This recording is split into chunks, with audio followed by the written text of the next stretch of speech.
Hello. Hi. Kamusta na tayong lahat?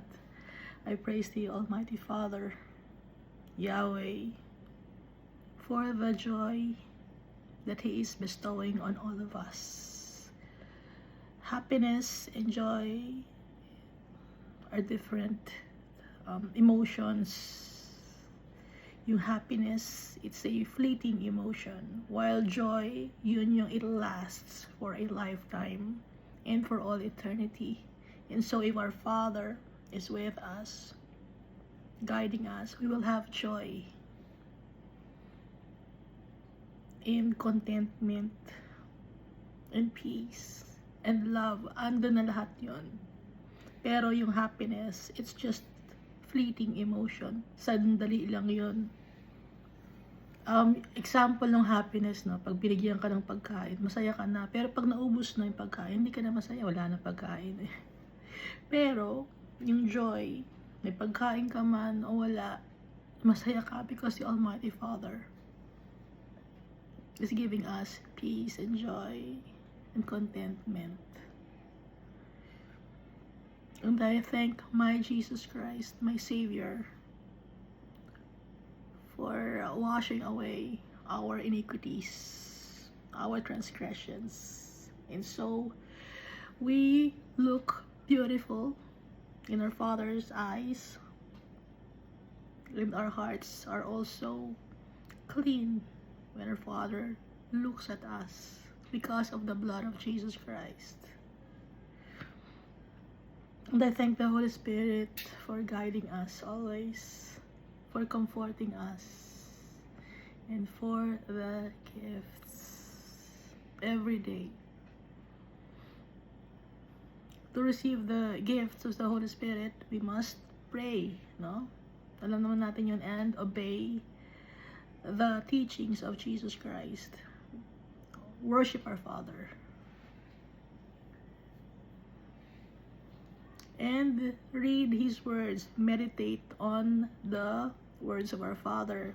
No, nabasa natin, di ba, dito sa Bible, na meditate on the words of the Holy Father.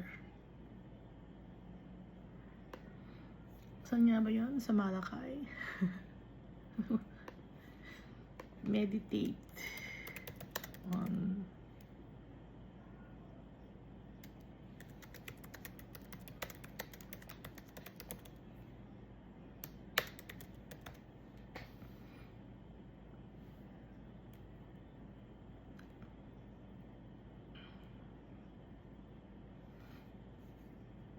Malakay.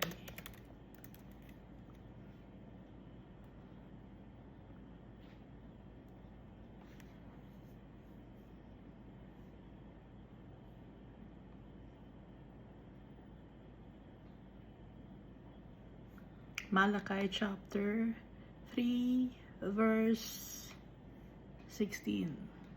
Then those who feared the Lord spoke to one another, and the Lord listened and heard them. So a book of remembrance was written before Him for those who fear the Lord and who meditate on His name. Every day we meditate on the name of our Father. We follow the teachings of Jesus Christ through the power of the Holy Spirit, para makilala natin yung tatay natin.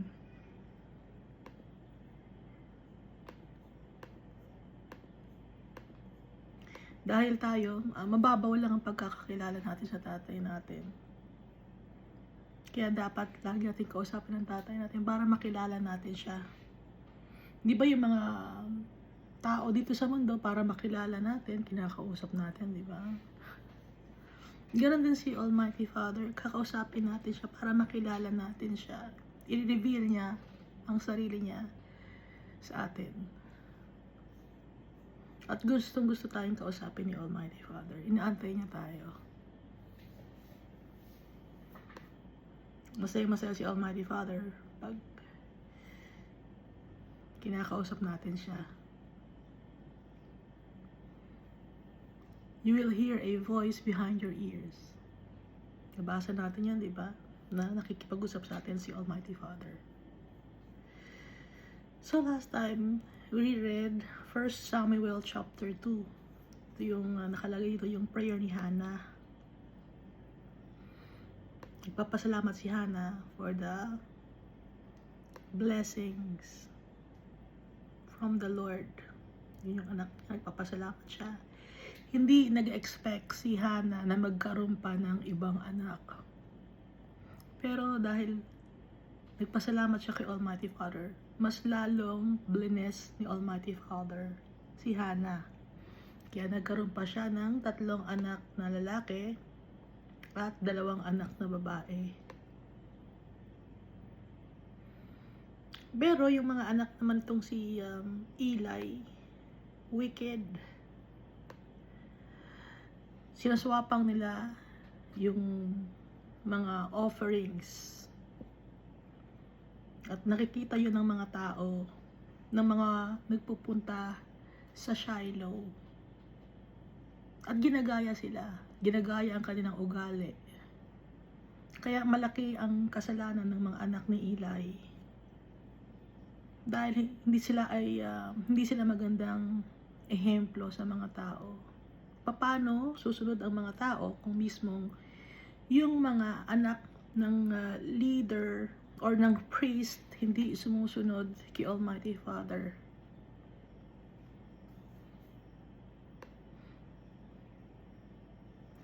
Ito naman si Eli, pinagsabihan niya lang yung kanyang mga anak. Hindi niya binigyan ng parusa.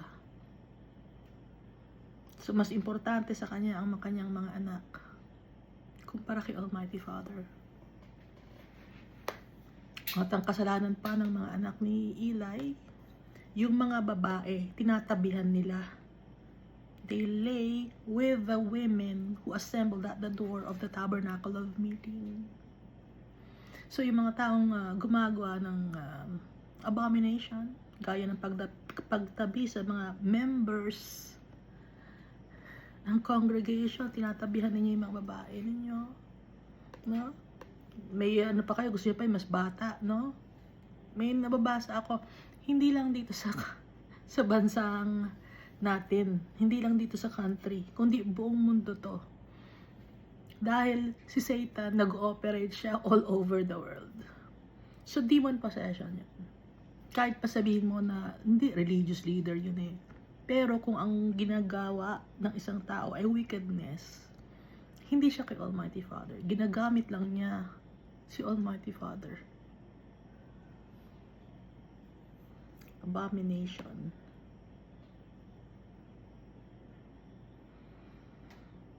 Kaya nakalagay dito sa 1 Samuel chapter 2 verse 24, "No, my sons, for it is not a good report that I hear. You make the Lord's people transgress."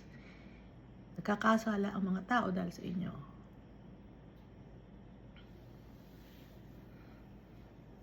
Pero hindi nakinig ang mga anak ni Eli sa kanya. Bakit? Kasi gusto ni Almighty Father patayin si Hophni siya kasi Phinehas. Para maging example na hindi dapat tularan.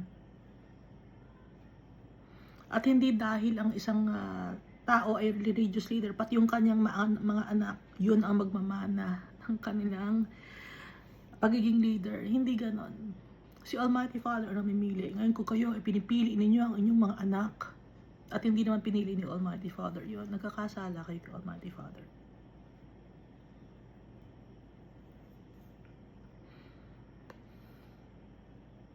Dahil gusto niyang ma-retain ang inyong pagiging leader, dahil gusto niya ng power, gusto niya ng fame, gusto niya ng wealth. So hindi kayo kay Almighty Father. Niloloko niya yung mga tao.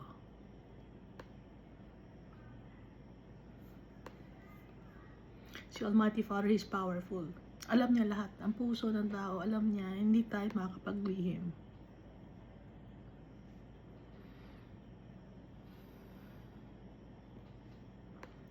Baka sabihin niya, hindi, mas dumadami naman yung congregation namin. Dumadami man yung congregation ninyo, pero yung kaluluwa ninyo papunta sa impyerno. Dumadami man ang members ninyo. Dahil sila, nililid nyo sila sa mali. Blind leading the blind. So, papunta rin sila sa impyerno. Kayo ang nag-aakay sa kanila papunta sa impyerno.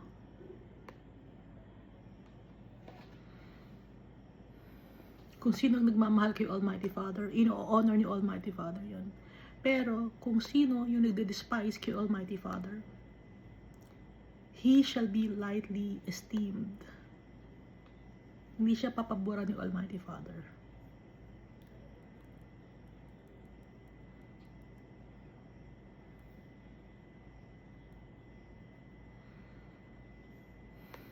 At nakalagay dito, no?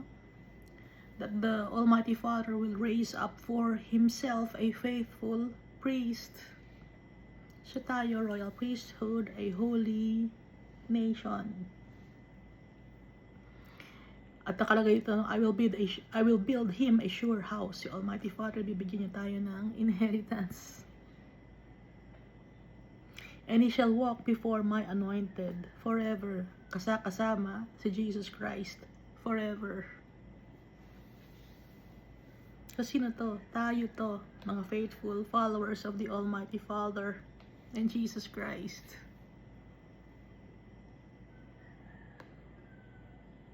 Pero kung hindi mo sinusunod si Almighty Father, matigas ang ulo,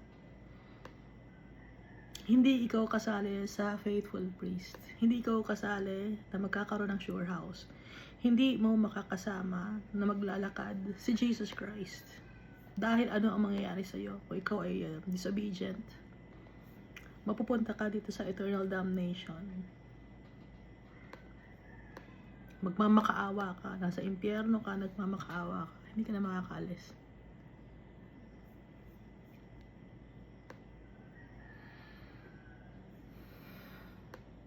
Dahil mas pinili mo yung mga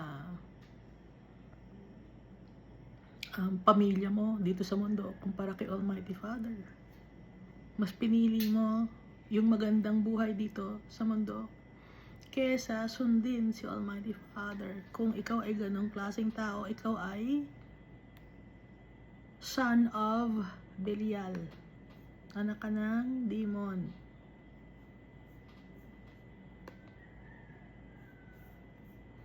Kaya kung ikaw ay isang anak ng demon, doon ka kasama ng mga demons sa impyerno. So dito tayo sa 1 Samuel chapter 3. Now the boy Samuel ministered to the Lord before Eli. And the word of the Lord was rare in those days. So si Samuel, bata pa lang siya. Nagtatrabaho na siya, nagsiserve na siya kay Almighty Father. Si Eli, yung priest nung time na yon, so assistant siya ni Eli. At nung mga panahon na yon, yung mga prophecy ay madalang, no? And the word of the Lord was rare in those days. Ngayon, madalang din ang prophecy. Meron pa bang prophecy ngayon? Ang nakikita natin prophecy ay yung book of Revelation. Dahil para kay Almighty Father, tapos na ang mundo na to. Kaya nakalagay na sa Book of Revelation lahat ng dapat nating malaman.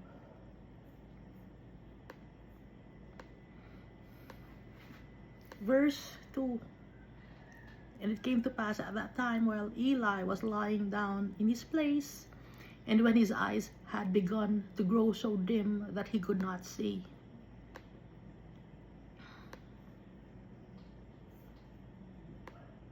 So dito sa verse 2, si Eli, matutulog na siya.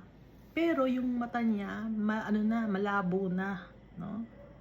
Kasi madilim na rin. Hindi natin alam kung meron siyang katarata or glaucoma. Dahil usually, pag matanda, nagkakaroon ng katarata or glaucoma. Pero malabo na yung kanyang mata. He could not see. And before the lamp of God went out in the tabernacle of the Lord, where the ark of God was, and while Samuel was lying down.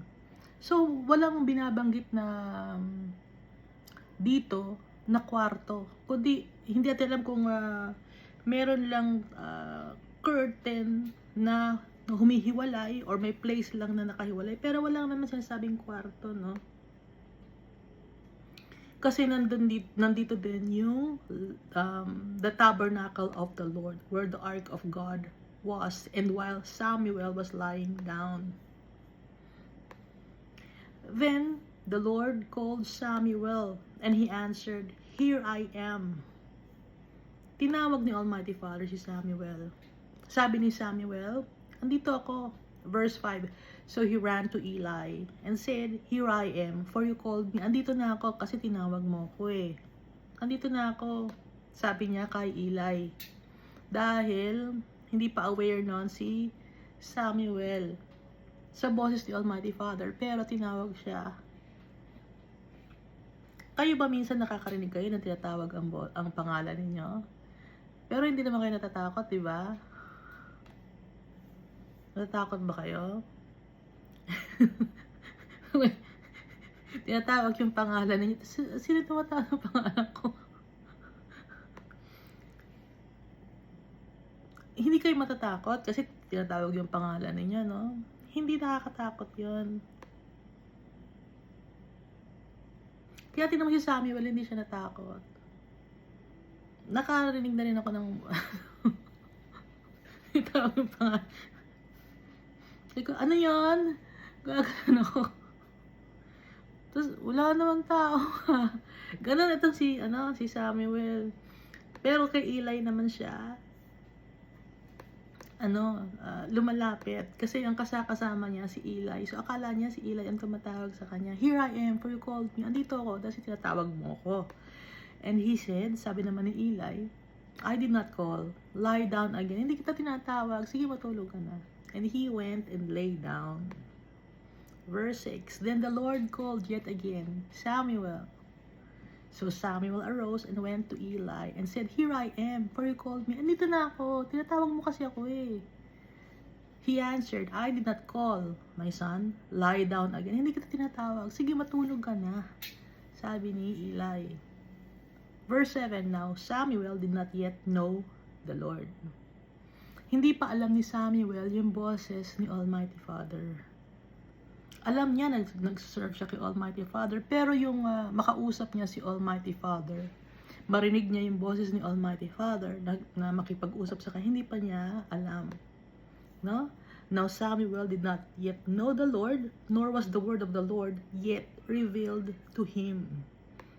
Kasi nga, bata pa siya, at hindi pa nare-reveal sa kanya yung salita ng Diyos. Verse 8, and the Lord called Samuel again the third time. So, pangatlong tawag na ng pangalan kay Samuel. So, he arose and went to Eli and said, "Here I am, for you did call me." Andito na ako. Tinawag mo talaga kasi ako. For you did call me. Dinig na dinig ko. Tinawag mo ang pangalan ko. Then, Eli perceived that the Lord had called the boy. Etong si Eli, na-discern niya. Hindi niya naman tinatawag si Samuel. Pero 3 beses nang lumapit si Samuel sa kanya. Sabi ni Samuel, may tumatawag daw sa kanya. So, na-discern niya. Naintindihan niya ni Eli na si Almighty Father ang tumatawag kay Samuel. Dahil si Eli, aware naman din siya sa boses ni Almighty Father. Yun nga lang, ang kasalanan niya, hindi niya pinaparusahan yung kanyang mga anak. Hinahayaan lang niya.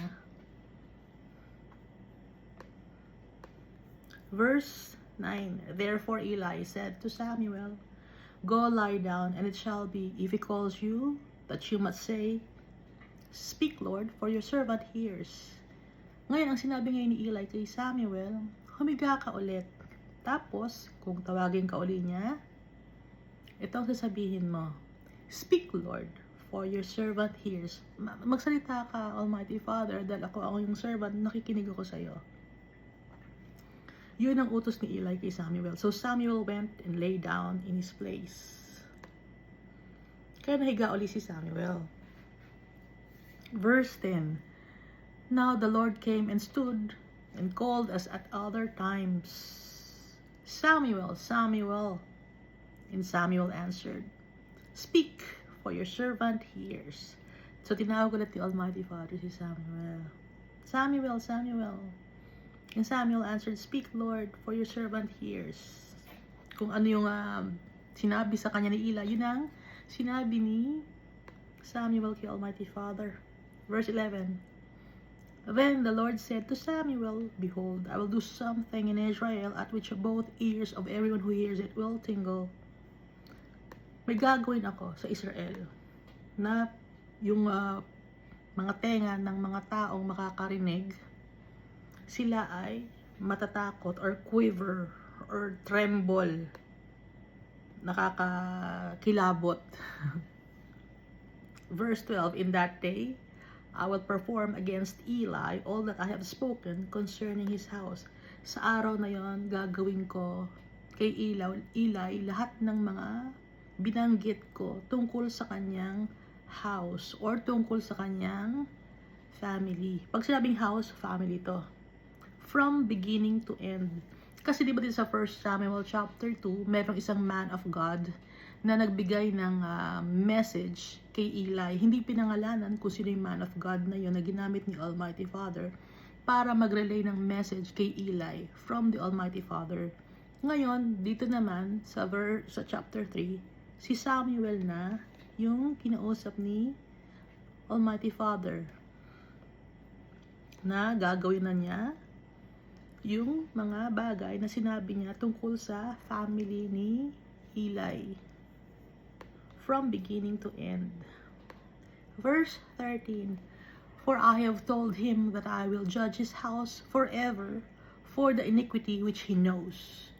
Dahil sinabi ko sa kanya, sabi ni Almighty Father, sinabi ko kay Eli, na i-judge ko yung kanyang family or yung house niya forever. Ibig sabihin walang katapusan. Forever. For the iniquity, dahil sa kasalanan na alam niya, because his sons made themselves vile and he did not restrain them. Pinagsabihan man ni Eli, pero napaka-shallow nung reprimand niya sa kanyang mga anak. Parang hindi niya nirespeto, mas pinapuran pa niya ang anak niya kumpara kay Almighty Father. Yun ang kasalanan ni Eli. Imbis na mahalin niya si Almighty Father with all his heart, soul, and mind, and spirit, mas minahal pa niya yung kanyang mga anak. Ay, baka masaktan yung mga anak ko. Baka umalis yung mga anak ko. Ganun. Imbis na si Almighty Father, yung kanyang mahalin, mas minahal niya yung kanyang mga anak. Kaya yun ang kasalanan ni Eli. Diba? Nakalagay sa New Testament, anyone who loves his son more than me is not worthy of me. No? Kaya nga priority natin si Almighty Father, si Jesus Christ at ang Holy Spirit. Kasi most of the time ang mga nag-iimpluwensya sa atin ay ang pamilya. Kaya yun ang binanggit ni Jesus Christ. Verse 14. And therefore I have sworn to the house of Eli that the iniquity of Eli's house shall not be atoned for by sacrifice or offering forever. Nakakatakot ito. Kaya nga sabi ni Almighty Father, make the ears tremble or tingle. Dahil nakakakilabot ang mangyayari sa bahay or sa family ni Eli. Dahil sa kasalanan na ginawa nila. Bakit? Shall not be atoned for by sacrifice or offering forever. Ang pagkakaiba natin ngayon sa New Covenant, napapatawad na tayo sa ating mga kasalanan because of the blood of Jesus Christ. Ngayon, dito sa Old Covenant, hindi pa dumating si Jesus Christ, kaya Old Covenant, magsasacrifice yung mga tao for the forgiveness of their sins. Yun ang pagkakaintindihan natin. Ngayon, hindi na mapapatawad yung kasalanan ni Eli kahit mag-offer pa sila. Lahat na ng animals, i-offer na nila, hindi na mapapatawad. Shall not be atoned for by sacrifice or offering forever. So, kung hindi mapapatawad yung family ni Eli or yung Eli's house, saan sila mapupunta? Kay Almighty Father ba? Or sa eternal damnation? Kaya nga sabi ni Almighty Father, nakakakilabot ang mangyayari sa family ni Eli.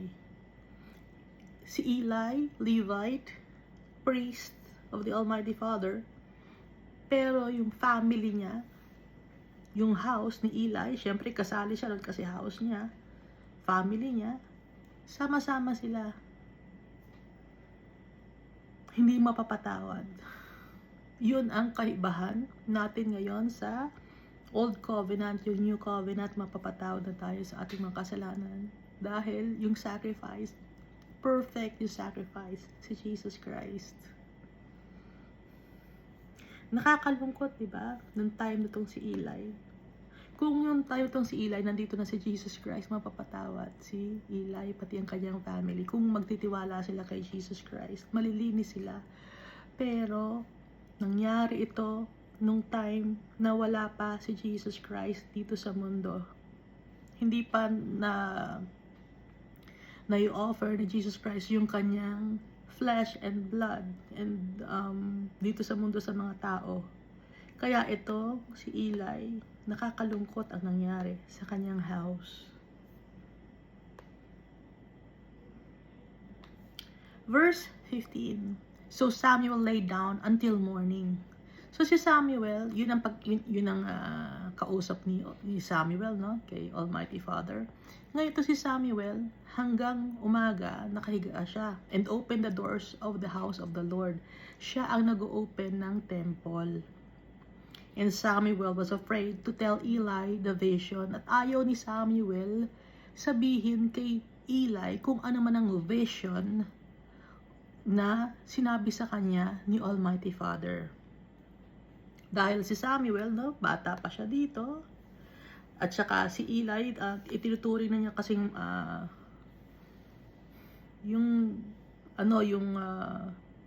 nagtatrabaho siya, no, sa temple. So si Eli yung pinaka-manager, tapos assistant lang siya. Kaya takot si Samuel na sabihin kay Eli. Kasi napaka-gory ng mangyayari sa family ni Eli or sa house of Eli. Kaya ayaw niyang sabihin yung vision. Verse 16, then Eli called Samuel and said, Samuel, my son. He answered, here I am.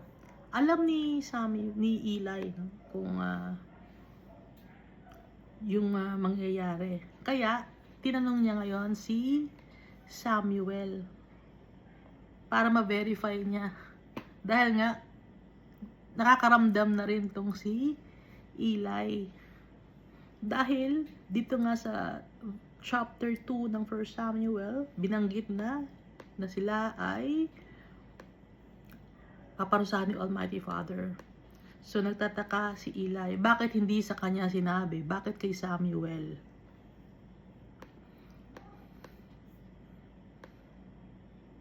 Kaya tinawag ni Eli si Samuel, Samuel, my son. He answered, here I am, sabi ni Samuel. Tapos sabi ni Samuel, and he said, what is the word that the Lord spoke to you? Ano ang sinabi sa iyo ni Almighty Father? Bakit kanya kinausap? Please do not hide it from me. Huwag mo sa akin itago kung ano man ang sinabi sa iyo. God do so to you and more also if you hide anything from me of all the things that He said to you. Kung ano man ang binanggit niya tungkol sa akin, mangyayari sa iyo yon at madami pa. Sabi ni Eli, pag hindi mo sinabi sa akin kung ano yung message ni Almighty Father, itinago mo yon. Kung ano man yung mga bagay na itinago mo sa akin na hindi mo sinabi, mangyayari sa iyo yon at mas madami pa. So natakot ngayon si Samuel. Dahil nakakatakot yung mangyayari sa house of Eli. Verse 18, then Samuel told him everything and hid nothing from him. And he said, it is the Lord. Let him do what seems good to him. Sabi ni Eli, si Almighty Father yon, gawin niya kung ano sa tingin niya ang nararapat. Dahil sinabi lahat ni Samuel ang message ni Almighty Father para sa kay Eli. Verse 19. So Samuel grew, and the Lord was with him, and let none of his words fall to the ground. So ito nga si Samuel, hindi man agad-agad na mangyayari yung sinabi ni Almighty Father tungkol kay Eli. So darating pa, may mga taon pa na dumaan, no? Kaya dito binanggit, si Samuel grew, and the Lord was with him, and let none of his words fall to the ground. Lahat ng mga binabanggit ni Samuel, galing kay Almighty Father, nangyayari. Let none of his words fall to the ground. Ibig sabihin, merong substance yung mga binabanggit or sinasabi ni Samuel, kasi si Almighty Father na kay Samuel. Kaya lahat ng mga words na binabanggit ni Samuel, hindi na babaliwala dahil yun ay ang salita ng Diyos. Verse 20. And all Israel, from Dan to Beersheba, knew that Samuel had been established as a prophet of the Lord. So si Samuel, hindi siya tribe ni Levi or Levites, no? Isa siyang Ephraimite. Kaya, yung mga tao, buong Israel, na from the northern part of Israel, yung Dan, to the southern part of Israel, yung Beersheba, knew that Samuel had been established as a prophet of the Lord. Alam nila na prophet si Samuel. Pero si Samuel hindi niya sinasabi, prophet ako. Hindi ganon yung totoong prophet. Yung mga tao na mismo ang nagsasabi na kung ang isang tao ay prophet o hindi yung tao mismo. Ngayon sa mundo natin, marami nagsasabi, prophet sila.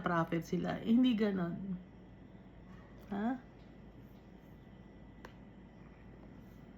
So from Dan to Beersheba, no? Ibig sabihin from north to south of Israel.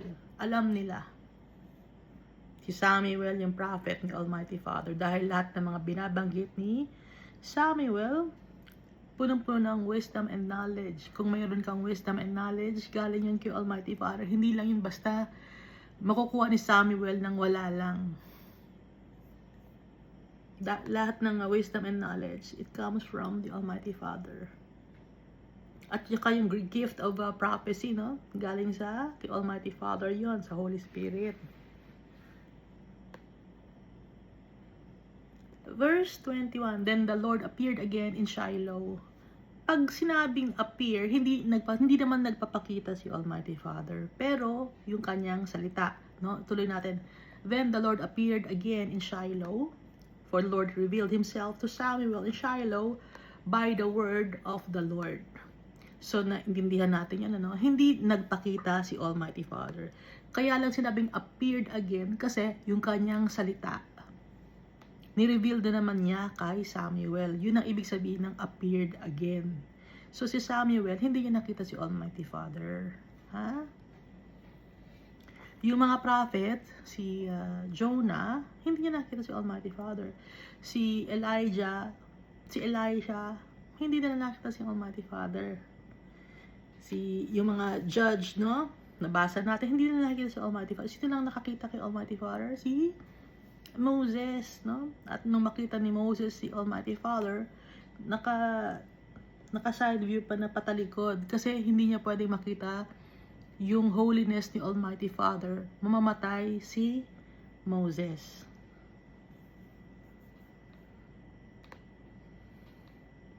So dito makikita natin bata pa lang si Samuel, si Almighty Father ang kasama niya, nag-guide sa kanya. Kahit nandito si Eli naman ay may kasalanan kay Almighty Father. So, ang nag-iingat, nag-guide kay Samuel, si Almighty Father.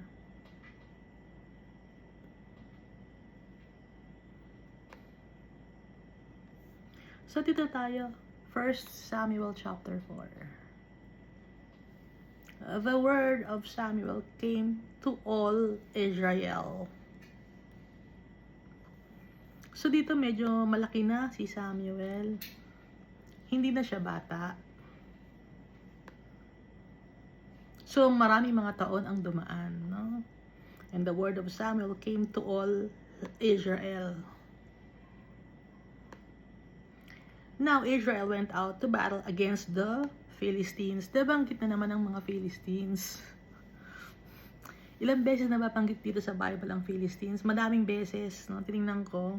Ang daming verses sa Bible, binabanggit yung Philistine. Sa Genesis, nabanggit 2 beses. Sa Exodus, sa Deuteronomy, sa Joshua, sa Judges, nabasa natin, di ba? Tapos dito sa 1 Samuel, and then sa 1 Kings and 2 Kings, 1 Chronicles, and madaming beses binabanggit ang mga Philistines. Itong Philistines, di ba mga ano sila? Unlearned people. Parang mga barbaric ang ibig sabihin. Kasi iba ang kanilang Diyos. At saka pag sinabing Philistines, di ba nabasa natin yung nung judge nung time na yun ay si Samson. 5 ang lords or kings of Philistines.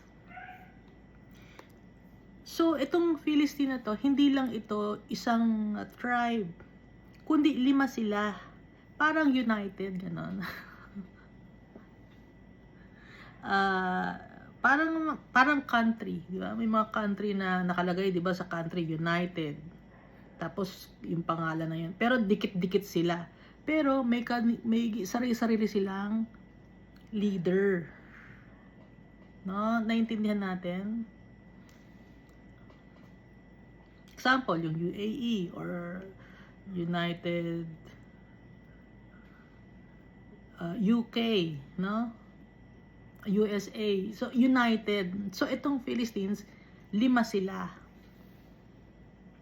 na united sila. Now, Israel went out to battle against the Philistines. Ilan nga yung mga Philistines? Gath, tapos Ashdod, tapos Ekron,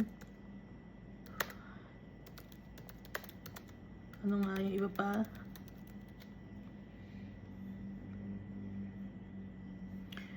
Yun. Ano yun? Gaza, Ashkelon, Ekron, Ashdod, and Gath. So 5 sila. Kaya nga di ba yumaman si Delilah? Kasi nga marami siya nakuhang pera dahil 5 lords magbibigay sa kanya ng pera or 5 mga kings ng Philistines. Kaya trinidor niya si Samson. So kahit na ilang beses patayin itong mga Philistines, buhay pa rin. Inaalaw ni Almighty Father, no? Hindi mangyayari na mabuhay pa rin ang mga Philistines kung hindi inaalaw ni Almighty Father. Dahil, bakit? Kailangan matuto ng mga tao. So, ilang beses na, di ba? Natatalo nila ang Philistines, bumabalik, nabubuhay.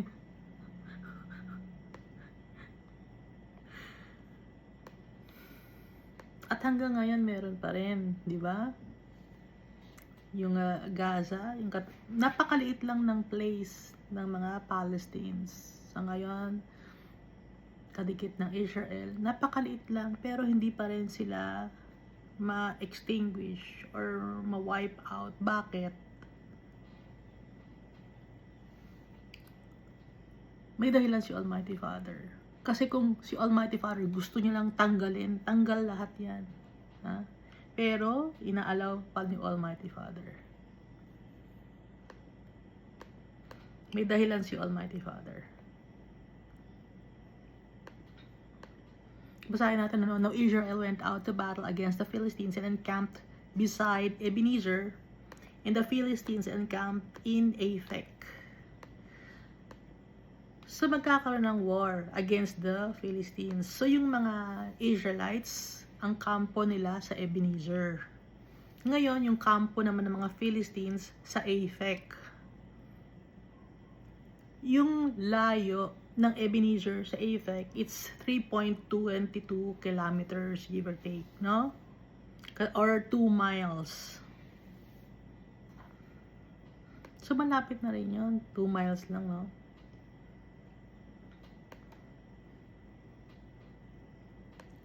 Verse 2, Then the Philistines put themselves in battle array against Israel, and when they joined the battle, Israel was defeated by the Philistines. So, natatalo ang mga Israelites.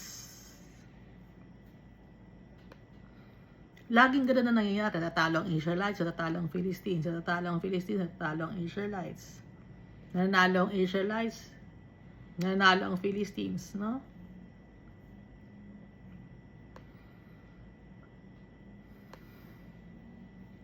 Israel was defeated by the Philistines, who killed about 4,000 men of the army in the field. 4,000, ang daming taong napatay na mga Philistines. Nung time na to, nung time na buhay pa si Eli, nung nagkaroon ng battle ng Philistines against the Israelites. Verse 3, And when the people had come into the camp, the elders of Israel said, Why has the Lord defeated us today before the Philistines? Nagtataka ang mga Israelites, elders of Israel. Bakit tayo natalo? Bakit nanalo mga Philistines?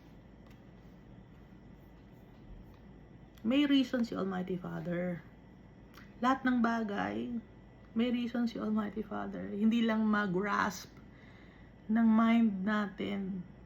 Dahil nga, yung mind natin, limited lang. Pero si Almighty Father is full of wisdom and knowledge. Alam ni Almighty Father ang pasikot-sikot ng mundo, pasikot-sikot ng utak ng tao, dahil siya ang gumawa sa mundo, siya ang gumawa sa tao. Tuloy natin, no? Why has the Lord defeated us today before the Philistines? Let us bring the ark of the covenant of the Lord from Shiloh to us. So, para hindi sila matalo, gusto nilang dalhin yung Ark of the Covenant. Alam naman natin ang loob ng Ark of the Covenant, yung staff ni Aaron that budded with flowers.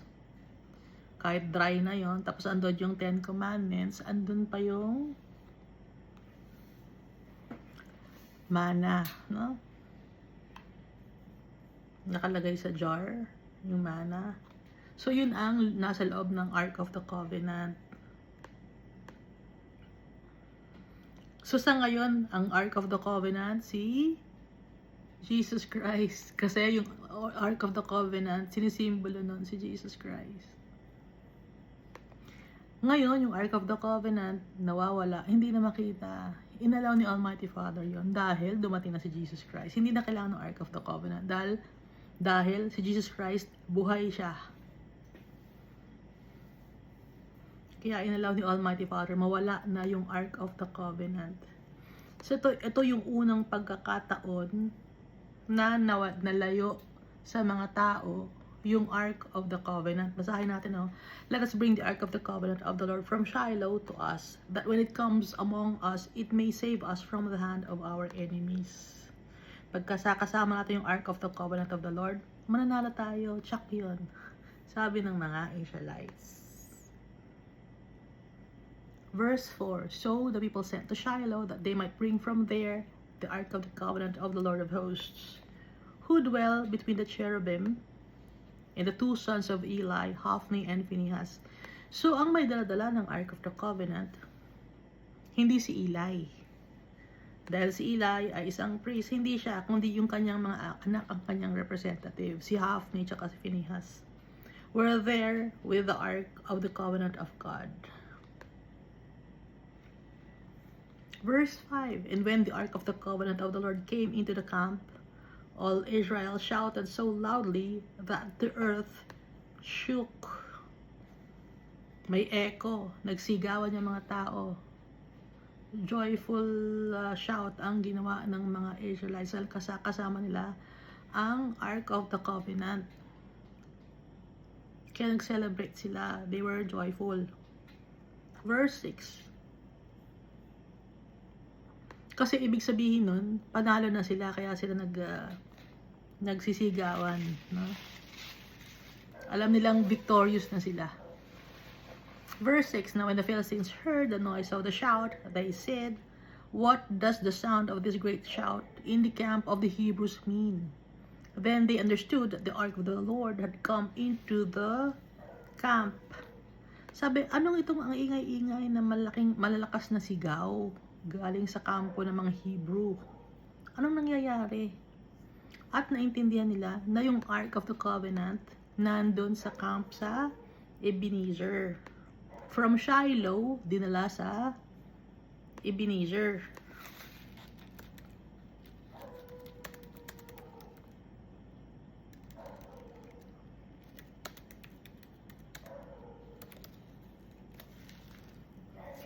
So malayo. Malayo yung nag-travel.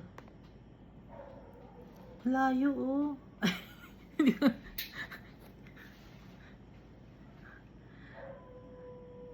21 miles. Ang layo, no?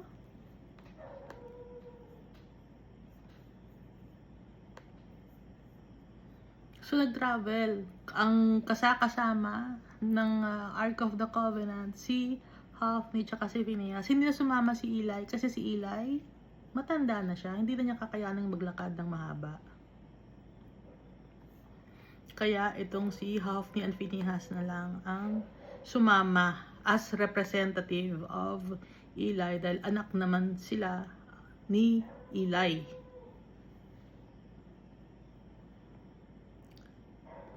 Verse 7, so the Philistines were afraid, for they said, God has come into the camp. And they said, woe to us, for such a thing has never happened before.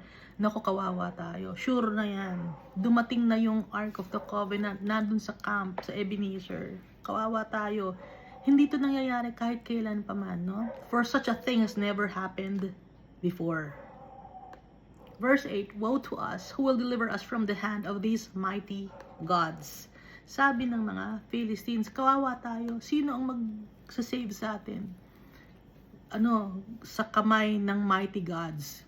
Bakit nila sinabing these mighty gods? Hindi nila sinabing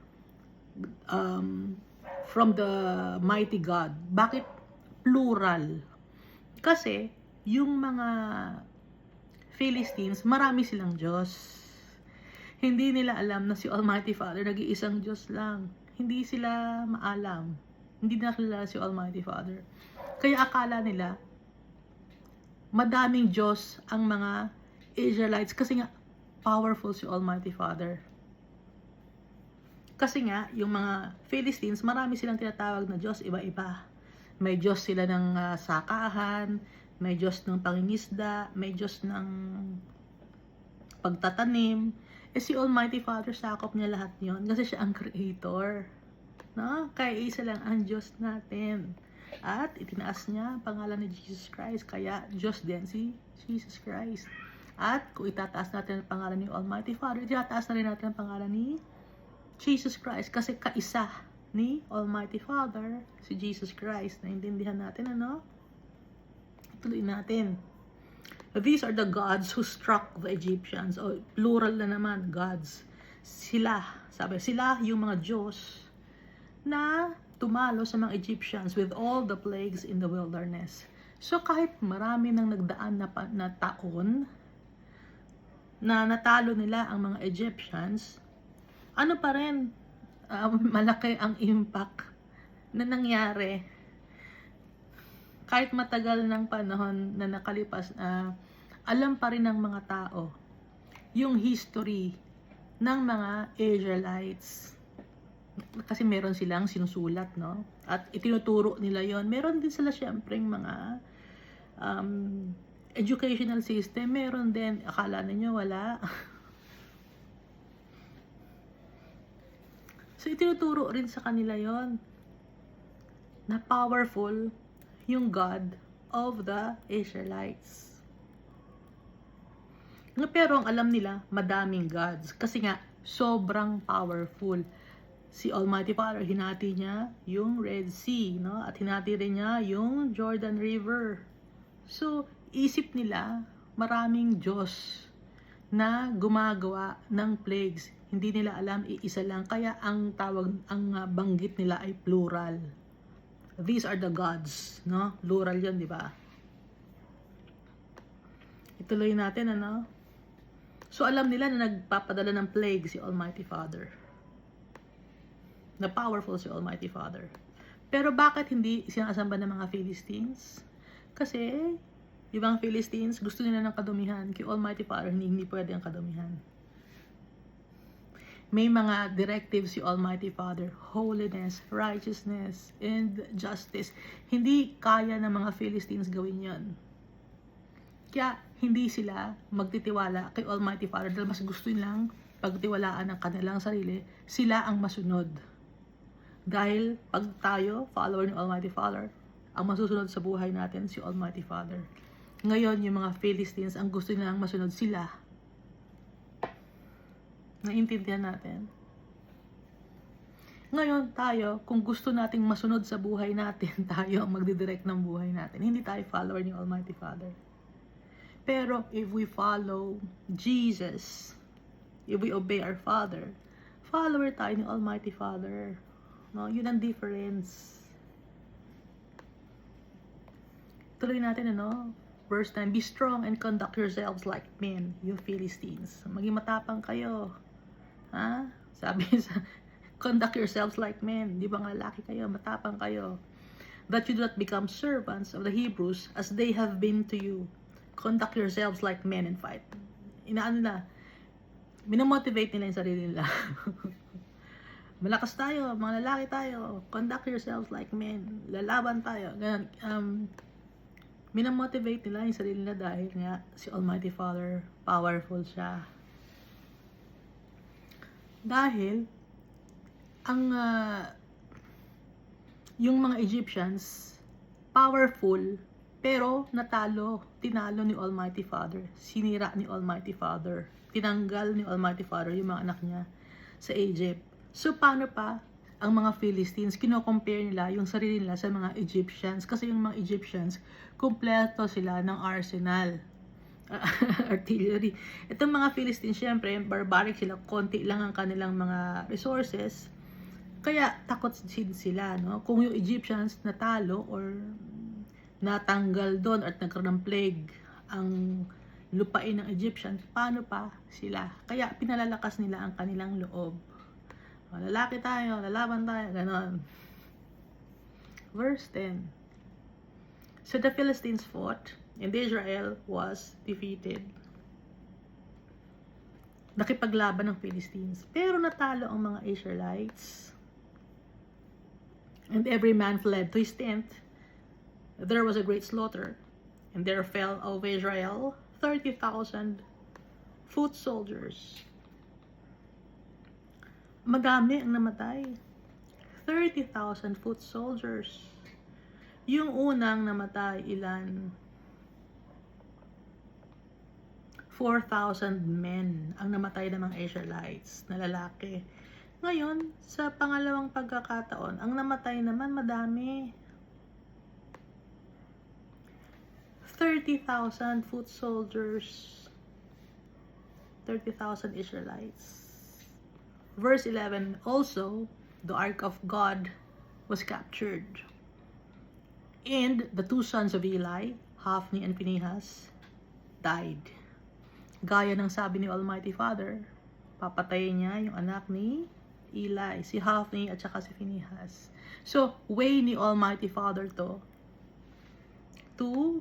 kill Hophni and Phinehas. Naintindihan natin? Hindi nangyayari ang mga bagay kung hindi inaalaw ni Almighty Father, kung wala siyang plano. All for the glory of the name of our Almighty God. Verse 12. Then a man of Benjamin ran from the battle line the same day, and came to Shiloh with his clothes torn and dirt on his head. Pero may isang nakaligtas, isang Benjamite. Galing siya sa battle line. Nung same day, pumunta siya ng Shiloh, tumakbo siya. Tapos yung damit niya, sira-sira, tapos madumi siya. Kasi nga, may laban, kailangan niyang tumakbo. O, sa kakatakbo niya, baka nadapa-dapa pa to, nahulog pa to sa, nahulog pa sa imbornal, ganun, sa sobrang takot at kaba, hindi na maintindihan, no? Verse 13, now when he came, there was Eli. So, nang pagdating niya ng Shiloh, nandun si Eli, sitting on a seat by the wayside, watching. So, si Eli, nandun siya sa may tabi ng gate, sa may road. Nakaupo lang si Eli doon. For his heart trembled for the ark of God. Iniisip ni Eli, ano na mangyari sa ark of God or ark of the covenant. Ano siya, anxious siya. Kaya nagbabantay siya doon sa wayside. Doon sa side of the road, no? Inaantay niya kung ano na nangyayari. And when the man came into the city and told it, all the city cried out. So yung mga tao sa Shiloh, nag-iyakan sila. Nalungkot sila dahil yung Ark of the Covenant nakuha ng mga Philistines. At kaya nakuha ng mga Philistines yung Ark of the Covenant, mayroon ding plano si Almighty Father noon. Ha? Hindi dahil sa weak si Almighty Father, sayang nakuha yung Ark of the Covenant. May plano si Almighty Father noon. Hindi alam ng tao. Dahil ang tao, maikli lang ang utak natin. Mahina ang comprehension natin. Hindi natin naiintindihan yung ways of our good God. Verse 14, when Eli heard the noise of the outcry, he said, what does the sound of this tumult mean? Anong ibig sabihin ng kaguluhan na to? Bakit ang gulo? Bakit nag-iiyakan kayo? Anong nangyayari? Narinig kasi ni Eli. And the man came quickly and told Eli. So yung Benjamite, dumating, no? Kinausap si Eli. Verse 15, Eli was 98 years old. Matanda na si Eli. 98 na siya. And his eyes were dim that he could not see. May mata naman si Eli, kaso nga lang malabo. Kagaya nga ng banggit ko, no? Hindi tayo sure kung glaucoma or katarata.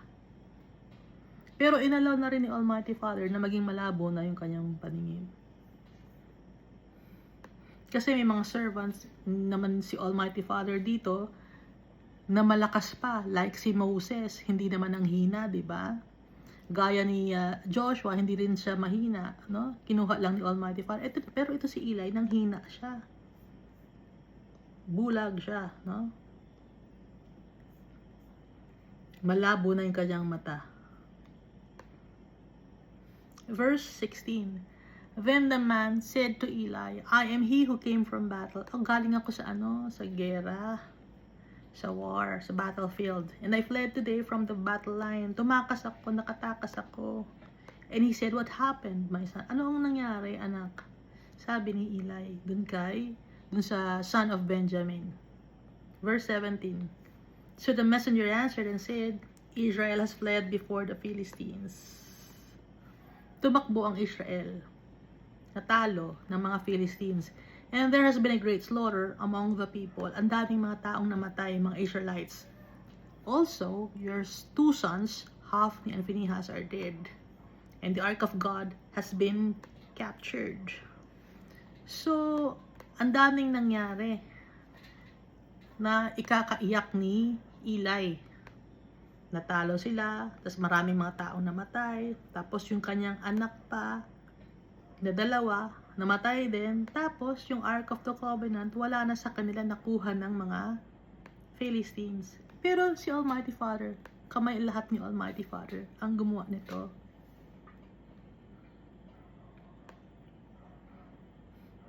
Dahil si Almighty Father, hindi siya natatalo. Laging winner si Almighty Father. Victorious lagi si Almighty Father. Verse 18, then it happened, when he made mention of the ark of God, that Eli fell off the seat backward by the side of the gate. Nung binanggit na yung ark of God, na wala na sa kanila, si Eli ngayon fell off the seat backward. Nang hina ang tuhod ni Eli, Tapos, yung upuan niya, napasandal siya sa upuan, tapos nahulog siya sa upuan, patalikod. Doon sa may side of gate. Doon nangyari. And his neck was broken and he died. Nahulog siya sa upuan ng patalikod, doon sa may side ng gate. Tapos, nung nahulog siya, yung neck niya nabali. At siya ay namatay, si Eli. For the man was old and heavy. O, yan na nga ba, heavy. Kasi nga, maraming kinain. Dahil nga, di ba si Hophni at si Phinehas, kuha ng mga meat na maraming mga fats. Tapos kakain pa sila ng carbohydrates. Kakain pa sila ng wine. Gluttony. No? Kaya pati itong si Eli, old and heavy. Mabigat din si Eli. Tumaba din si Eli.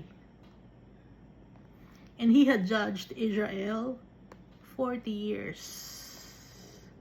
No? So, ang edad ni Eli ay 98. Pero, he judged Israel for 40 years. So, 50 years old siya nung una siyang maging judge ng Israel. So, 50 years old siya, no? Verse 19. Now, his daughter-in-law, Phinehas his wife. Ngayon, itong si Phinehas, meron siyang asawa. So, may daughter-in-law si Eli. Was with child, buntis. Yung asawa ni Phinehas, due to be delivered. And when she heard the news that the ark of God was captured, and that her father-in-law and her husband were dead, she bowed herself and gave birth. Nanganak na. Due na siya ng mga anak, pero nung malaman niya na namatay na yung kanyang father-in-law, pati na yung asawa niya patay na, mas lalo na siyang nanganak. For her labor pains came upon her. Due na siyang mag-deliver, pero yung oras na yun, hindi pa siya dapat manganak, pero due na siya, no? Hindi natin alam kung ika-9th month na niya, pero pwede na siyang manganak. Buo na yung bata, ibig sabihin, pero hindi pa yun yung time. Pero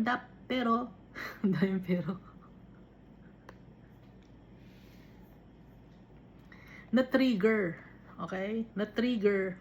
Dahil nga, wala na yung father-in-law niya. Wala na rin siyang asawa. For her labor pains came upon her. Verse 20. And about the time of her death, the woman who stood by her said to her, so mamamatay din, no? Mamamatay din itong asawa ni Phinehas.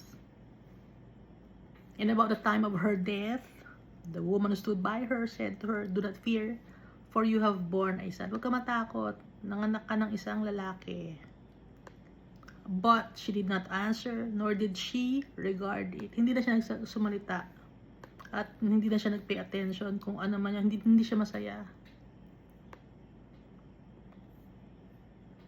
Verse 21. Then she named the child Ichabod, or Inglorious, saying, the glory has departed from Israel. Kaya Ichabod ang ipinangalan niya sa anak niya. Because the ark of God had been captured, and because of her father-in-law and her husband, kaya ang pinangalan niya sa anak niya ay Ichabod, or Inglorious. Verse 22. And she said, the glory has departed from Israel, for the ark of God has been captured. So, yung sinabi ni Almighty Father dito sa 1 Samuel chapter 3 patungkol sa house of Eli, at na nakalagay din dito sa 1 Samuel chapter 2, ginawa ni Almighty Father, nangyari dito sa 1 Samuel chapter 4, na yung house of Eli ay mawawala. So, hindi lang yung anak niyang nawala, hindi lang yung daughter-in-law niyang nawala, no? Itong si Eli, pati siya, nawala na rin siya. So, kung ano man ang sinasabi ni Almighty Father, gagawin niya. At hindi napatawad itong si Hophni tsaka si Phinehas kahit dala-dala nila yung Ark of the Covenant. Kung ano ang sinabi ni Almighty Father, yun ang gagawin niya. So asa na ngayon si Hophni and Phinehas? Dahil hindi mapapatawad ang kanilang mga kasalanan by offerings forever. Dahil nung time na to, kaya lang mapapatawad ang kasalanan ng mga tao dito sa Old Covenant dahil sa offerings. Pagiging obedient kay Almighty Father kung paano i-prepare yung offerings, no? But since they were disobedient of the Almighty Father, forever silang hindi napatawad. Kung forever silang hindi napatawad, asa na ang souls ni Hophni and Phinehas at ni Eli?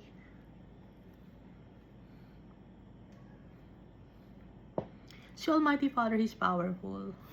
Alam naman natin yan, di ba? Pero hindi natin sinusunod si Almighty Father. Mas gusto natin sundin yung sarili natin. Kasi weak tayo. Paano tayo magiging strong? Magiging strong tayo. Kakapit tayo kay Jesus Christ. Siya ang ating strength. Dahil si Jesus Christ, napagtagumpayan niya yung mundo na to. At mapagtatagumpayan din natin dahil yung Savior natin is strong. Yung Savior natin, yung Redeemer natin, faithful to the Almighty Father. So, siya ang gagayahin natin. At mapapatawad tayo sa kasalanan natin because of His precious blood. Kaya magpasalamat tayo kay Almighty Father. Hindi na tayo kailangan pang mag-offer ng animals. Dahil once and for all, si Jesus Christ na yung perfect sacrifice na in-offer niya yung kanyang buhay to save us, to cleanse us from our iniquities. And that's why we have a hope in the future because of Jesus Christ. So, nakikita na natin, paulit-ulit na lang na ang Bible nakaturo lagi kay Almighty Father. At si Almighty Father, tinuturo niya si Jesus Christ. At si Jesus Christ, tinuturo niya si Almighty Father. At laging kasama ang Holy Spirit. Hindi magbabago ang tatay natin.